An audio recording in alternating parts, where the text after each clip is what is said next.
Yo yo yo, new day, new day. I have now taken the little piece of chopstick off my finger that I cut. Doesn't mean that I can now bend my finger, not at all. I feel like I've kind of like Pavloved myself into just not bending my finger, even though I totally could. But it just feels wrong. Also because I know that if I do bend my finger, the entire progress of my scar is just gonna go down the fucking drain. But at least now I don't gotta wear like 2 band-aids on top of my little cute little cut that I again made while juggling knives, because I am awesome and that is a very prevalent skill in our time. So definitely go out and learn that. Now that that's over with, and I can now officially die with the excuse of my fingy, let's get into Avatar, because Avatar, the Legend of Korra, is what I am currently watching. Just got finished watching the first episode of Season 2, aka just got off the high that was, you know, all repercussions from Season 1 are just like nothing burgers. No consequences happened. No long-lasting consequences whatsoever. Everybody is happy, everybody is doing okay, and we're now off to the, like, I don't know how I feel about all this. I gotta be honest. I got warned by my sister that it, like, Season 1 and Season 2 was kind of mid. Like, there were high points higher than Avatar: The Last Airbender. My bad for that. I don't know. By the way, I see my like bar in, you know, on OBS on my second screen. Sometimes it like flashes like deep fucking red when I max out the volume, but I don't actually know how bad it is. I might be maybe I should check that out. Like roughly 2 minutes in, I hit it. Okay, let's go. I will try to remember that. I don't know why I said let's go there. It's not like I'm gonna go check it right now, right this second. Anyway, I don't know if that makes a big difference or if I should just like ignore it, but it maxes out and just flashes red like it's about to explode. Anyway, that's not gonna be my problem, at least for right now. So, The Legend of Korra, let's talk about Season 1 for a second here, because I've been dog shitting on it, just a little bit, and I will continue to dog shit on it, even though I do think it is actually kinda good.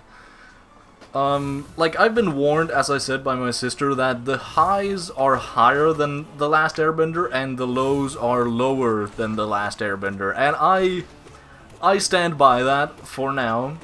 It has potential to be like much grander, I think, than The Last Airbender. Also like more complex, because again, I've touched upon this many times, but the concept is pretty much we're trying to fix a society here that has been built like kind of fundamentally wrong. You know, Aang had the best intentions in mind and whatnot, you know, he made a pretty good foundation, but there's still some lingering issues, clearly, between, like, the, you know, the benders and the non-benders. All the benders, all the, like, different nations are pretty much in peace by now. But, like, the benders and non-benders have deep issues with each other. I don't know if that's gonna, like, that's gonna be a prevalent thing going into like this later seasons here, or if that was just a Season 1 thing. But I feel like it was a kind of a goofy thing to set up and then not really pay off properly. But in essence, you don't really have this big bad overarching villain that you have to beat like in The Last Airbender. This is more so like a problem you have to sit down and, you know, come to a conclusion with the people. Like, how do you fix this? So we find out that the leader of this rebellion in the city, of the that the non-benders are banding behind, the Equalists, they are in fact led by a bender, believe it or not. I didn't realize that beforehand. I had my suspicions, but I quickly quashed. God damn it! I actually used the word. Quick little background. We had like a week or something in the friend group here where we did wordles every single day, and the very first word was fucking quash. I did not know that was a word, and I argued heavily, will still argue, that I will never use it because the word squash is right there. So why would I ever use quash? But I guess I used it now, just... I don't know, they mean the exact same fucking thing. Where was I going with this? I don't know. I am not sure. Anywho, we get to see that the leader that I forgot the name of, the leader of the Equalists, is actually a waterbender, a bloodbender to be more precise, from the Northern Water Tribe? Think so. And he is, you know, he is really... he's really giving bloodbenders a good name. The name they deserve, to be quite honest. I thought when I was watching, like, The Last Airbender that, yo, this bloodbending thing seems kinda overpowered. Like, how does that work? How is that gonna affect the world? And it just kinda didn't. But it does now, which is really, oh god, yeah, this is better,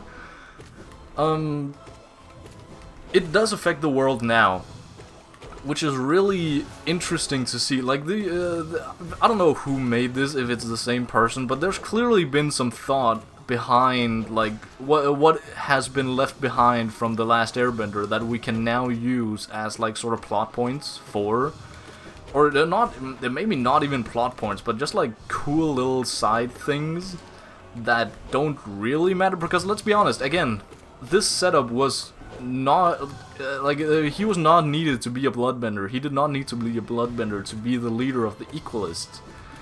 I would have been totally fine with him being more like a Sokka type. Like, he's not a bender, but he's just really fucking proficient in, like, fighting styles. So that would have been pretty cool, but I also respect the fact that he is, you know, he is like that. He's just really good at fighting. And he's also a fucking bloodbender. That is pretty cool, and I like the respect it puts on bloodbenders' name. So we get some family lore with him, like some sort of, his father was apparently a councilman who, not even a councilman. His brother is a current day councilman. They don't know that. They don't know that about each other until, like, later. So it's not gonna, like, it affects what the brother does, what the councilman does.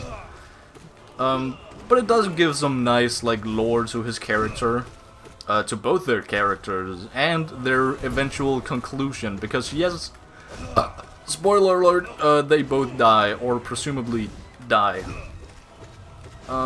Which I really like the conclusion, just to, like, get the conclusion out there, now that I've spoiled that he's dead.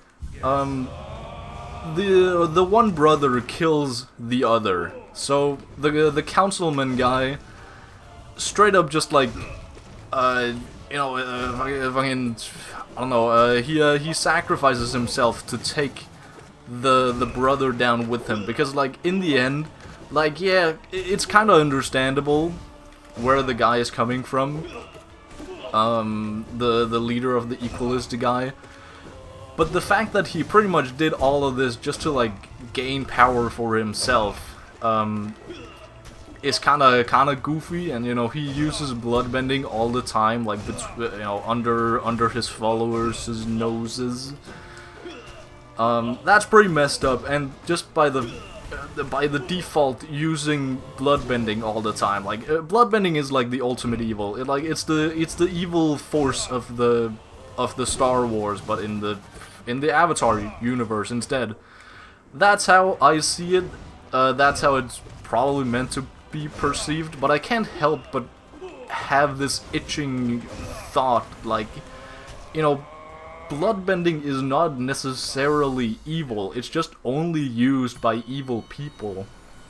And even somebody like Katara, who is a known bloodbender, just kind of refuses to use it. And like, yeah, it makes sense, like actively controlling another person, basically making them forfeit their own control of their bodies, like that's kind of fucked up, right?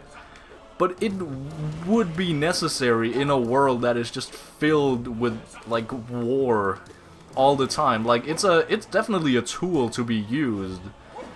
But it's not the right tool, so I think it's fine. It's fine that only the good guys use it, you know? Even though it is kind of... At least in the last Airbender, it was more so, like, black and white. Between the who's good, who's bad. Even though there's, like... I respect the fact that it is like a... It's obviously like a child show, a children's show, right? But it still does... like delve into this gray zone of like who is good, who's bad, and you know, for example, Zuko's transition to be like, you know, start off as the ultimate bad guy. His only mission in life is to catch Aang and throw him in prison forever, I suppose. But then we get his backstory and like understand deeper like why he. Like, it's not that he has something personally against the Avatar or, like, anything Aang did. It's just to get, like, I guess, admiration. Get his father to finally respect him. And, you know, I don't know. I had hoped that would transfer over to his father as well, but it kind of just turned out to be, no, his father is just evil. That's kind of it. He just wants power. But let's go back to present day, because present day is more exciting than the things I've already talked about. Present day is kinda goofy, because we have this whole thing with the Equalists, kinda, you know, I like the plot twist that they have been fooled by this fucking guy, who is actually a blender. Yeah, shut the fuck up. Who's actually a bender. That's pretty cool, that's a pretty cool twist. I also like the fact that one brother killing the other, because, like, you know, it can't really take him down. The brother has been... Have they both had... No. The councilman brother has had his bending taken away. So he can't really do anything, but, you know, they end up on a ship together. The one guy blows up the entire fucking ship, and they are presumably both dead. Which I do like that conclusion to the characters, because the councilman guy has been seen as kind of a morally gray character, I suppose. Like, he's been not really evil, but just very much like the ends justify the means kind of guy, and the ends he wants to reach are kind of not exactly in line with us. At least it's not perceived that way. But the goofy thing about this entire thing is not the brothers. I really like their arc, their like whole story, their whole place in the story. I would have just liked more lore about how did the evil brother, how did he get to know how to take people's bendings away? Because that's his whole thing. He's like working for the non-benders, like gathering up all the benders just to take their bending away. Which seems really fucking powerful, and it's never explained how he is able to do that. That's just a thing he does, I guess. Unless I missed something really obvious, it's never explained how or where he got that from. Not even in their backstory. They were just like some hunters in the North Blue. Yes, their dad was this also bloodbender, who was basically a prisoner because he fucked up. He also just wanted power, you know. But like, how does this thing just get into the common folk? Can everybody do this? How do benders work? Because this taking away bending is just it's only a thing we see the Avatar do. and presumably that giant fucking turtle from the ending of The Last Airbender.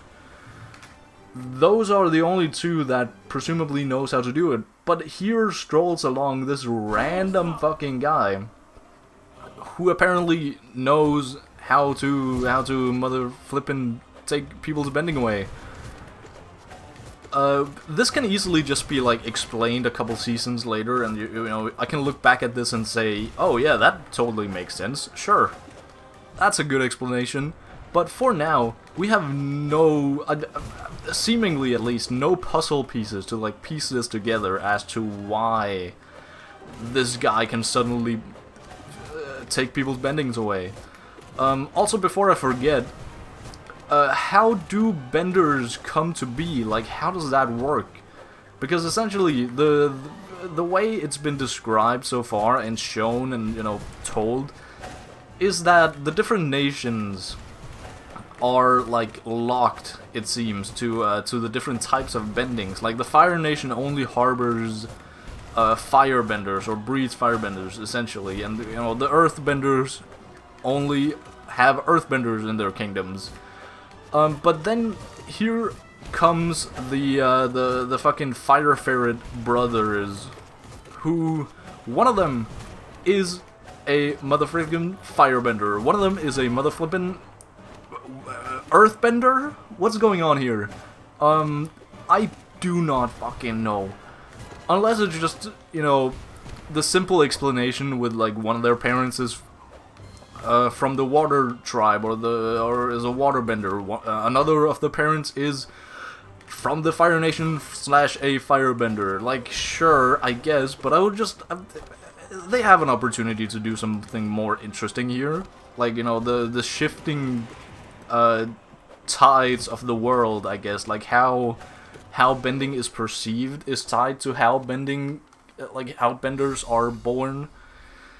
I don't really know what I expect or what I hope to be the case, but I hope there is something more to this than just it happened randomly, or like, oh no, they're not, they're just brothers in spirit and not actual family.